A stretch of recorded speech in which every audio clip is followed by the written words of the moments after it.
Hi guys, and welcome to this episode of the Happy Knitting Podcast. My name is Julia, I'm coming to you from the UK, and today is Sunday the 8th of October 2023.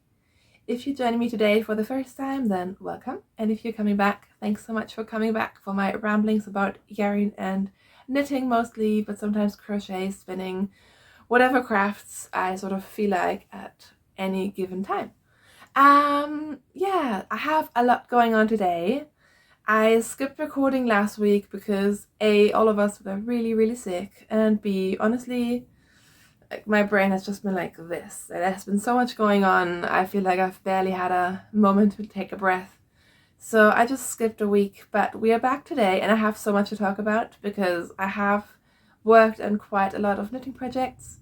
I also quite spontaneously went to the knitting and stitching show yesterday, which was amazing. So I got some yarn and I'm going to show it to you at the very end of the podcast. So if you're not here for acquisitions, that is totally fine. I get it. But if you do want to stick around, I'm going to talk a little bit about what I'm planning to make with all the things that I did get. But yeah, let's do first things first. I have some finished objects. As you can see, I am wearing my Islander sweater by Ellie of Skandia, which is amazing and I love it. I've talked about this at length. I'm not going to go into any details. Essentially, I knit two patterns. I chose I think it was version B, that has the sort of more advanced shoulder shaping with the short rows in colorwork. So you knit a bit of colorwork flat to do the neck shaping and everything as well. It was really fun. It wasn't scary. As you can tell, it's a dropped shoulder design. I have quite a bit of positive ease. Don't ask me how much, but there is some positive ease in it. The only modification I made was to make the armhole depth deeper because I find them quite tight in Ellie's patterns, which I think may also just be preference. But in her Ultra, which is very similar to this one, I thought the sleeve was quite tight. So I think I added like 3 centimeters of sleeve depth. And then I've just done my own decreases to shape the sleeve. So the sleeve is quite tight, but you just don't feel like it's tight here. In terms of length, should I show you? It's sort of I would say it's just a little bit cropped. So it's definitely not a proper cropped sweater, but it's also not super long, and I think I'm really happy with it.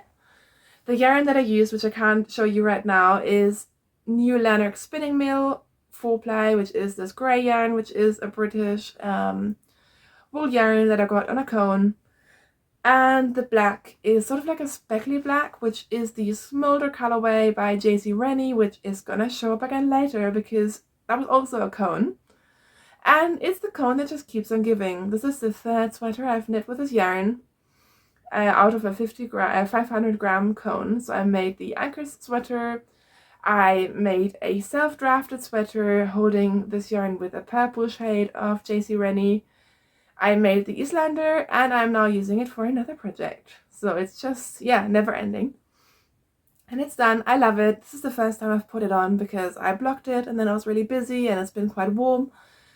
Let's see if I can keep it on. There's like a weird thing here, but I think that's more because I haven't blocked it very well. So there's a bit of like extra fabric here, but I just need to work that out. That might not be the pattern's fault. We will see. Other finished objects. Look. How cute are these? I was sort of going through my son's winter wardrobe because I love autumn and winter and I love getting all like, especially kids' clothes in terms of like outerwear and hats and scarves. I just find them so cute. And I was gonna get him some mittens or gloves because he keeps losing them and like he will take them to nursery and they just go like that. But I decided for once I would ask him if he wanted some handmade ones because he doesn't want handmade socks. But he did say he wanted mittens and he liked the idea of having them striped as long as they were matching. Because I just showed him some stripy mittens on Instagram. And the ones where the stripes didn't match, he's like, nope. He needs them to match. So this is what I made. These use the West Yorkshire spinners. I just looked it up. I can't remember again. What was it called? West Yorkshire spinners, they have a sort of 100% wool yarn that is quite sort of I don't want to say itchy, but it's definitely more on the rougher side of like woolly yarns. I really quite like it. I used this yarn to make a pair of socks for myself last year because our previous house was so cold. Even with like crazy heating bills, it was still really cold. What was it called? Sorry. I used some West Yorkshire Spinners yarn. If you know which one that this is colorway Technicolor. So they have two sort of rainbowy ones. Although I couldn't see this one when I just looked up the yarn, so maybe this color might be discontinued. So yeah, I made him some mitts. I used the world's simplest mitten pattern by Tin Can Knits, which is free, and I just used their app. I was torn between the toddler and the child size, so in the end, the toddler, I cast it on, but it just felt too small. So I made the child size, but I also messed up. So in terms of the top, I kitchened at the top and sort of made sure it just worked out that it was sort of one section per color, and I didn't want to go into the yellow and have like a yellow tip. In hindsight, I shouldn't have kitchenered them. I should have decreased more and like pull the needle through. I didn't do that, and I wasn't sure if I was going to rip back and redo them, but they're fine. They're just mittens. He's probably going to lose them within 3 weeks at nursery. Although I'm hoping that maybe they'll take better care if they see their like beautiful hand knitted ones rather than like the grey H&M ones that everyone has. Who knows? So that was my first error. So they look slightly different, but they work. They're just supposed to keep his hands warm. And then the thumb was really weird. I knitted to pattern. I think it says to knit 3 centimeters and then do like the rapid decreases. And I'm not giving anything away because it is a free pattern. And it was way too short. So like my son's finger maybe like it didn't work at all. So I ripped that out and made the thumb longer, and now they fit well enough, and I think they're really cute. And I made them both within a day. So if he needs more, if it turns out these work well for him, I'm just gonna make him more, and they fit him now. I just sort of kept trying them on and then decided on the length. I didn't go with what the pattern said in terms of the hand. And I knit them specifically to fit now because there's no way these are going to last until next year unless something really magical happens. So I don't necessarily need him. Usually I make him stuff to grow into, but in this case I just made them to fit, and I think they're really, really cute. Can't believe I forgot the name. I use 3.75 millimeter needles, which is what Tin Can Knits say. And yeah, really, really quick project. Might make some more in the future. They were really fun to make, and yeah, really cute. So those are my finished objects. I have a lot of works in progress. I don't even know where to start. Let's start with an old one. I haven't shown you this in a while. This is my Value Study Scarf by Pearl Soho, which is a free pattern again. And the idea is that you use a gradient of this yarn, which is Pearl Soho Sweetgrass, which I think is an alpaca and cotton blend, and I really like it. I think it's really cool. So I have 5 colors of this. The last one is white. And you match it with some, they say to match it with Pearl Soho linen quill. So this is linen quill in the colorway Peachy Pink. There you go. It always shows up too light. It's bright and it's peachy pink, but it's not like this. Looks almost, yeah, it was way too light. I don't know. And yeah, so you basically, it's a lot of purling because it is 2-color garter stitch, and the fade is really, really, really subtle. I love the effect on the model, but like it barely shows up. Can you tell? Yeah, so I have just faded, quote unquote, faded into my 4th color. And because my gauge, as usual, is much looser than what Pearl Soho suggests, I have done the maths, and I think I might only do 4 colors. If I only do the 4 colors, sort of, and use the same amount of each of the colors, it'll be slightly shorter than the original. But if I were to do 5 colors, it would be way too big, like way longer than I am tall, which I like a big sort of blanket. But I want this to be, used for commuting, and so I need it to be practical because I have my half and half wraps, which are huge and lovely, but not practical for commuting. And I do want to wear this to work, so I think I might just stop after I finished with this last color and just leave out the cream, or the white completely. And honestly, this is a labor of love. I am kind of sick of it, but I picked this up yesterday and I'm trying to just make myself work on it a little bit because ideally I would want to be wearing this right now. Yeah, none of my shawls are really workwear. I don't love them. Like, there's something about them that I don't really love. So all I'm wearing at the moment is a really simple cowl that I made a while ago. And I have plans to make many, many cowls because I'm finding out how useful they are. I don't know what rock I've been living under. Anyways, but yeah, I'm working on this because I do want it to be finished, but I am very sick of it. Value Study Scarf by Pearl Soho, using the recommended yarn essentially, and the peach pink. Next up, I have started a new sweater, and this is actually one I planned for. I always love it when I actually do what I say I will, because usually when I buy yarn for a specific project, and especially if I tell you guys this is what I'm going to make, it never happens, but in this case, it actually did.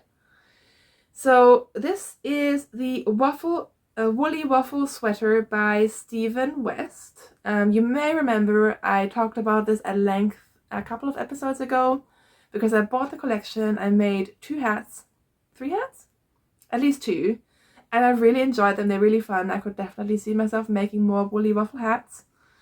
And I bought this yarn, which is Rowan Felted Tweed in the colorway Mineral, which is beautiful, to make the sweater for myself. And this is ridiculous. This needs to go on a bigger needle. You can't even see anything. But essentially it is a top-down raglan sweater with the waffle pattern all over it. This is so ridiculous. I keep dropping stitches as well. But here you can see the waffle. And it's really fun. It's also a fun construction. I mean, it does have the sort of, you get the shorter shaping, but the way that Stephen has done it, I think is really clever. So it was quite fun to knit, and now I'm just, increasing. So it's pretty straightforward. As soon as I put this on a bigger needle, this will be quite simple to knit. And again, the waffle texture is just so fun, especially with the tweed. I think it works really, really well. In terms of modifications, I have not done the double neckline because I am lazy. I'm already proud of myself for doing, it's a twisted rib, which is a pain. But I wasn't going to do twisted rib for twice as long and roll it over. I think it's going to be just fine. So yeah, new cast on. I'm so proud to be working on it. I hope I'm not going to be playing Yarn Chicken. Again, another reason why I didn't do the rolled neckline. This is my first ball. I have 6 or 7. I did the math, so I should be okay, but I don't have crazy amounts of this yarn. So we will see. But yeah, Woolly Waffles sweater is underway. And then I feel like I have a couple of works in progress and I've just forgotten about them. And I'm not showing you the things that I haven't really worked on. Oh yeah, talking about cowls, I have decided to make another cowl because I just need cowls and I don't have any. So this one I actually really, really like. This is just scraps and look at this mess. I mean, yeah, let's not even talk about it. I decided to make a ribbed cowl because I think the reason why I didn't love knitting cowls in the past is because a lot of them used to be sort of this beautiful thing, and then it just like drapes too much and it's like awkward. Like, I don't want a cowl necklace. I want a cowl that keeps me warm. And so I've decided to make a ribbed cowl because that's what I make for my son, and they work really, really well. And so I essentially just started knitting a 2x2 rib. Don't ask me how many stitches I cast on. I have no clue whatsoever. And I'm holding random bits and bobs of yarn double and triple. So yeah, I think it's really fun. This is making me want to knit a sweater exactly like this, because I like marling things and I like fluffy things and scrappy projects. And how amazing of a sweater would this be? So essentially what I am doing, I have one ball of this mohair, which I think this may be Nori Yarn's Hippie Chick, which I used for my mitten pattern that I released a couple of weeks ago. I don't know, I just, like all the mohair leftovers that I have, I just throw into a plastic bag. And a lot of the time they don't have any labels anymore. And so this was just one of my, random bit of mohair that I had in my leftover mohair bag. And then I used some Pickles pure wool. I am using Cascade, what's it called? Is it the Cascade 220? No, it's not the 220. It's a fingering weight version. Don't know what it's called.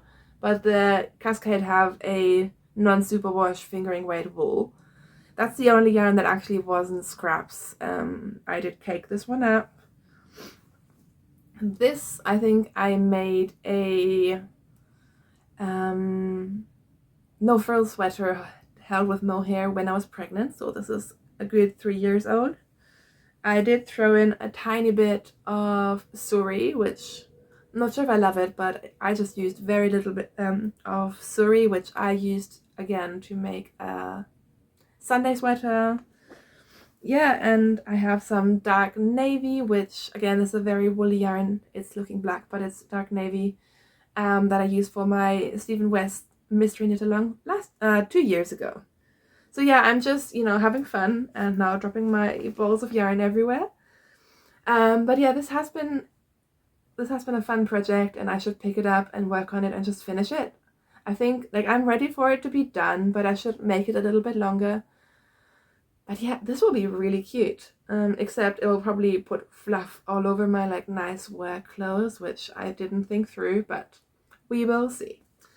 So that's another thing, and I am holding usually 2 strands of yarn plus the mohair on a 3.75mm needle, which seems to be my favorite needle at the moment.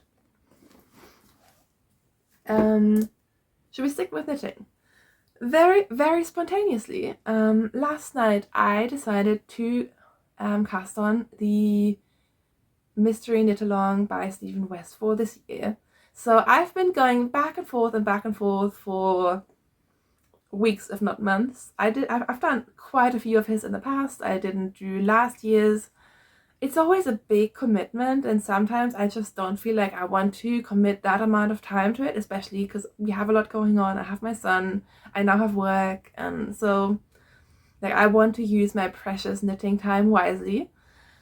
So what I usually do is I will go to the spoiler threads as soon as it starts and look at it, and then decide if I want to join in. So that's what I did this time around, and then there was some issues, and essentially Stephen rewrote the first clue, and I think his explanation and his way of going about it was what swayed me in the end. I mean, it's beautiful, but also I really like how he sort of spoke up and did the right thing. And yeah, I was so close to casting on anyways, and then I was like, yeah, I'll do it. So essentially I just picked yarn from stash because I need to be knitting from stash.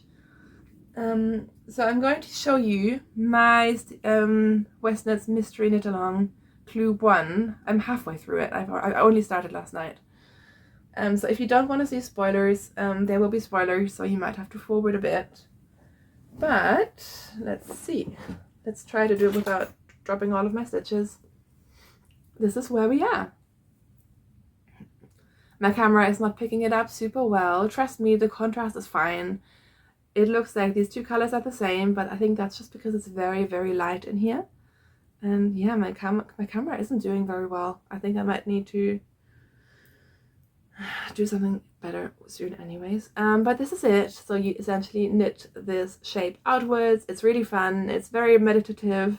There is a lot of purling again because it is garter stitch in the round, but I'm really enjoying it. I like the simple things. Sometimes Stephen West things you have to look at and focus a lot, and I think that's what I struggle with. Not because I can't do it, but because I want to be watching things and listening to audiobooks and all the things.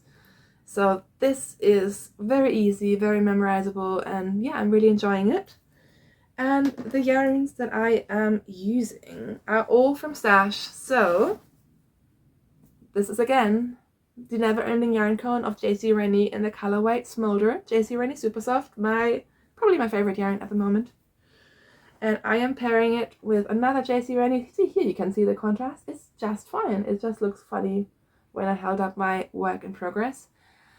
Don't ask me what this one is called. I don't know. I don't think it. No, it doesn't say anything. It doesn't even say JC Rennie. But they're both the same base. This is by Laxton's Super Soft. Not Super Soft. Sheep Soft. In the colorway Settle Heather, and this is their 4-ply. Again, these are all 4-ply British yarns, which makes me really excited.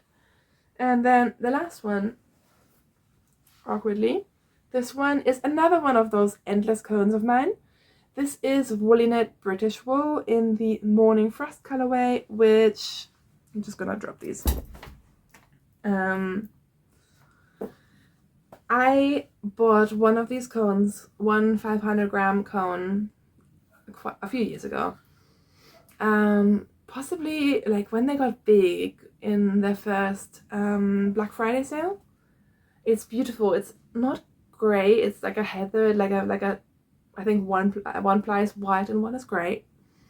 And then I picked up a second cone for I think £8 or something of Ravelry D-Stash one day. So I had two. I knit my, what's the slip stitch pattern by Andrea Maury called? My Shifty, using this as my background color. And then I remember that massive garter stitch blanket I made in the beginning of this year. It was huge. I used 820 grams of mini skeins and I held them together with this yarn. So again, this has made, two cones have made one giant blanket, one Shifty sweater, and I'm now using it for this, and I have tons left too. So yeah, all British wool, which makes me very excited. I went down to a 3.25mm needle without swatching, but because my gauge tends to be loose, and especially because there's a lot of garter stitch, I don't like it when my garter stitch is too loosey-goosey, which in case of my value study scarf, I think that's what happened. That's why I don't like it as much. But yeah, so I went down a needle size, so then I don't have to feel like I need to knit tightly. I can just knit my general usual knitting style and it'll be fine. And also Stephen West's shawls tend to be massive, so if it's a little bit less massive, it'll be fine. And I think he said that in the end you can basically customize the size anyway, so there seems to be some leeway. So I'm just going with my 3.25 and we will see how it goes. Alright, that's it for my knitting whips, and I will quickly show you my crochet whip. This is the blanket that I had cast on or started last time we talked, and look, it is now sort of looking like a blanket. This is the Dahlia blanket by Attic24, except I am using a different color pack of hers. I am using the Dune colorway pack of Stylecraft Specialty K, and she gives you a color wash order, but I've changed it all up because I can never follow instructions, and I think I'm also omitting 2 or 3 colors. So I hope this will be big enough. If not, I mean, because I'm basically, creating my own fate, I can always just, add on. Like, if I finish my original plan of colors, I'm sure I can find a way to make it longer. And as you can tell, it started with like the mauvey pinks, and we're now firmly in the camp yellow, and it will eventually end up with like turquoise and blues. So I think it'll be quite interesting. I'm completely basing this off someone on the Attic24 Facebook groups who's done a similar thing, even like with the same color pack but a different order, but it just looked so beautiful. So I'm basically just basing this entire thing off one photo I saw, and yeah, I'm really enjoying it. The pattern is pretty straightforward. I'm using a 4mm hook, and yeah, quite excited about this. I have been putting a lot of work into it, even though now my knitting mojo is definitely coming back, which means my crochet time is more limited. But yeah, there we go. Alright, sorry, I had a sneezing fit and maybe my cold isn't quite done just yet, but I thought we should talk about what I got at the Knitting and Stitching show. So if you don't know, it's I think an annual show, which I have never been to. I've not been to any knitting shows really in the UK because COVID and having a baby and all of that. And I was thinking about going, and then I think it's actually quite expensive with the ticket and taking the train and so on, even though for me it's quite convenient because it's the one show where I don't have to change trains or anything.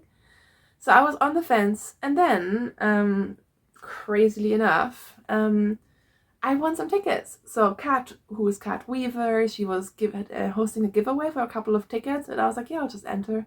And it turns out I actually won. So I won 2 tickets, and it worked out that my sister was here until yesterday, and she luckily went to the Knitting and Stitching show with me, even though she isn't a knitter. I promised to be good, and it was really, really fun. Yeah, so the Knitting and Stitching show, they don't have a ton of yarn sellers, but I thought actually it was the right amount because like some of the massive yarn shows, I just get overwhelmed, and I think it wouldn't be fun with someone who isn't a knitter. Like it just gets too much, and I just wanted to go for a couple of hours, have a look around. Also, I mean, like the location, Alexandra Palace, is beautiful. So it was just, actually, I thought it was perfect. Like they had a yarn village with a couple of hand dyers, they had a couple of commercial yarn places, and I had such a good time. So I did pick up some things. I went in with no plan. I think found out I had won the tickets on a Monday. And again, I've had so much going on with life and work and my sister coming over to visit. Like I didn't really spend too much time like thinking about anything in advance. I was just like, I'm just gonna go and see what happens, and if I find amazing yarns, I mean, that's fine, and if I don't, that's also fine. I had no plans going into it. I barely looked at who was going to be there.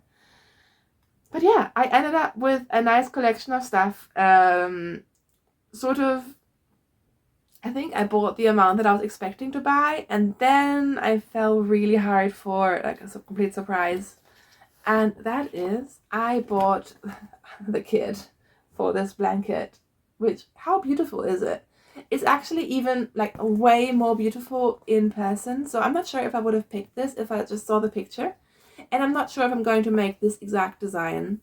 I'm not sure if I love it, but the colors are really stunning. I didn't bring the kit up because it's like 16 balls of yarn, plus the bag broke. So at the moment it's just a giant mess and I need to sort that out. But yeah, this is the Granny Celebration Blanket by Helen Boreham. And it uses the Starcraft Bellissima, which I haven't used, but it felt really nice. It felt much like I don't love the Specialty K. We've talked about it in the past. I love the Starcraft Heathers, but the Specialty K and me, we are not best friends. This I think I might really like. So I haven't decided exactly what kind of pattern I'm going to do, but I think I have tons of options, and the color selection was just beautiful. So this completely, like, such a whim, completely blew the non-existent budget, but yeah, otherwise I was okay. So the first thing I got was these 2 skeins of, they look like Zauberball, but they're not. They're Stoppelwolle Edition 3, which is the same idea, except this is a pure merino yarn, I think. Let's have a look. Yes, 100% merino. It's about a sport weight, and they sell these in 50-gram balls, and they didn't have many of these. So these were the only 2 I got in this colorway, which is Spurenelemente, colorway 2349. And I'm gutted they didn't have 3, because I was for a while now planning to make something sort of color work with one of these self-patterning yarns. I know some people use like Spin Cycle and stuff, which is quite pricey, but I could do the same with Stoppelwolle, and it is much, much more affordable. But yeah, so I was thinking originally I might do the Alpine Bloom by Caitlin Hunter, but make it as a sweater. But I don't have enough of this. I also love this for a hat. I am so feeling like making a sort of barber pole hat at the moment. So I haven't decided yet, but I got these two, and I mean, I can decide. I could make a hat and mittens. I could make some kind of color work yoke. It just wouldn't be the alpine bloom. But I'm very excited about this. I tried to get stuff that I didn't already have, or like with projects in mind, so I don't just amass like random skeins of yarn, and I'm really, really excited about this one. Plus, it was relatively affordable. In a similar vein, I got myself my first ever skein of hand-dyed mohair, because hand-dyed mohair is quite pricey. But I got one 50-gram skein of this beautiful color to pair with, again, like a neutral, just to make it shine. And if I really stretch this, I think I can get some kind of lentil out of it. It might be a cropped 3/4 length sleeve lentil. It may even be like a summer top sort of lentil. But yeah, I'm going to play yarn chicken with this because it's beautiful and I didn't want to break the bank and get two. This is from Dina's Home of Crafts. And it's nameless. It doesn't have a colorway, but it is beautiful. And in a similar color palette, I also picked this one up. This is her Superwash Merino in the colorway Rose Infusion. And again, of course, I could hold these together and they would be really, really beautiful, but I think they can be really beautiful on their own. So this could be socks, this could be a hat. I'm loving hats at the moment. I haven't decided, but yeah, there we go. I got these two, very excited about them. This probably was my only plan for this show. I knew that Zakami was going to be there. I've never seen the yarn, I've never bought the yarn. It's definitely very high end. And I found this in their sale bin. So they had a whole like treasured box of random skeins. Some of them looked a little bit battered, and I basically went through the whole thing because I really wanted to try their Corriedale sock yarn. So this is it. I think this was the only skein that was in there, in their non-superwash Corriedale sock. And I think it's really pretty. Yeah. So I had to pick this one up just because I wanted, and this was in the sale bin, so it was quite reasonably priced. And then this was a complete surprise for me. This is wool decanted.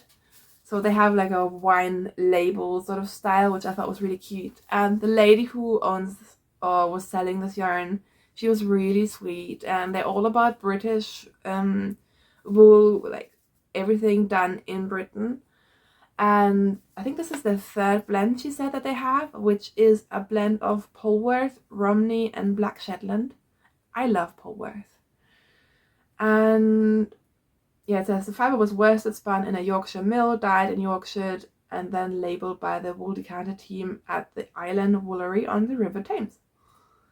And the fibre is grown in Kent. The Romney is grown in Kent. The Black Shetland is from Scotland, and the Polworth was grown on the Falkland Island. But still, I thought it was really cool. I was very tempted to get a sweater's quantity of this natural color. This is undyed because it's beautiful. You can't really see, but there is the Black Shetland in there, which you can see the black hairs in it, and it's stunning. And this is one of those yarns. It kind of reminds me of what's the yarn by Wee County Yarns? They have a similar sort of very British local wool. And yeah, I can't think of anything today, I'm sorry, but it was beautiful. Especially they had a shawl there that had been washed, and it just blooms, and it was really sort of fluffy and beautiful. But I was sensible, so I got two skeins. I got the undyed, and I got this burgundy, which, again, not sure if it's showing up, but it's a beautiful burgundy to make a colorwork cowl. I'm all about the cowls at the moment. I'm picturing like a really simple geometric design. Like nothing too, Fair Isle sort of fancy motifs. I think something very simple and geometric could be really nice. And maybe I was influenced because they had a hat pattern design hanging up, which was again sort of like triangular colorwork shapes, and it looked really good. So I think this is what this is going to be, and I'm hoping. I jinxed it now because I mentioned it on the podcast, but ideally I would like to cast this on very soon. And then my last purchase, which is, I don't regret it, but this was before I bought a giant blanket kit.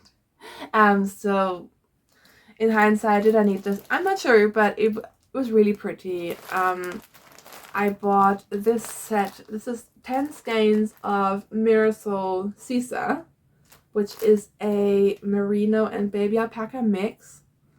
I think this is like £30 for what will be a sweater quantity for me, which I thought was really good. And it's this sort of, it looks beige, but it's like a pinkish beige depending on the light. It's really beautiful. It's a chain net construction. I don't want to take it out of the bag because it's nicely sealed, which will be good for my stash. But it's really beautiful, and it is 125 meters per 50 grams, so it should knit up quite quickly.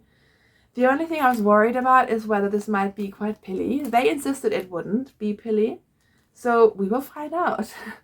I don't know, but this just looks like a good staple to make a beautiful sweater. I'm sort of imagining, remember when I knit the turtle dove, I think 1.5 years ago, and I knit it out of Drops Air, which I wouldn't do again because it didn't hold up very well at all.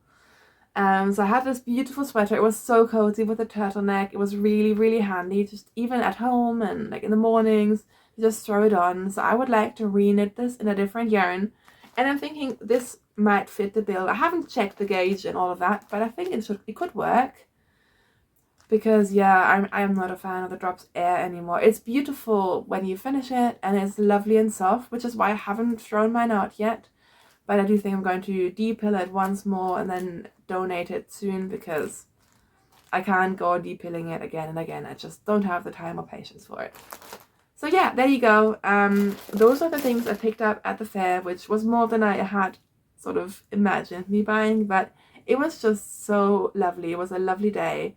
And I was worried it would be really, really busy because we went on the Saturday, and actually in the morning it was fine. It was completely fine. We got there maybe 10ish, and like you could walk around, you could chat to the vendors, and then after lunch, we had an early lunch, and then from 12, all of a sudden, it was really busy. And I don't enjoy stuff when it's busy, when you have to like shove through people to look at yarn.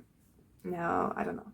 So we left pretty much, but it was really lucky that we got to see everything. And yeah, so I could see myself going again on a Saturday morning, which is good to know, except now I told everyone. So everyone will now go on the Saturday morning. Anyways, so that was the Knitting and Stitching Show. Thanks again to Kat for she didn't let me win those tickets, but she gave me a chance. And I met some lovely viewers as well, which was lovely to meet you. Alright, that was a lot of finished objects, works in progress, yarn acquisitions, which, I need to stop buying yarn, but I like to buy yarn on like a special occasion. And yeah, now it's going to be knitting stash for a while, I hope, because I desperately need to knit from stash. Yeah, so that is that. I think I'm gonna skip live updates because there's no real life updates, and also who really cares? Also, I need to have some lunch. But I am so glad I got to talk to you guys today. Thank you so much if you stuck around until now. I hope wherever you are, you're safe, you're healthy, you have some lovely yarn to play with, whether that's crochet or knitting or spinning or whatever makes you happy. And hopefully I will talk to you within the next 1 or 2 weeks. We will see. Until then, thank you so much for watching. Happy knitting. Bye.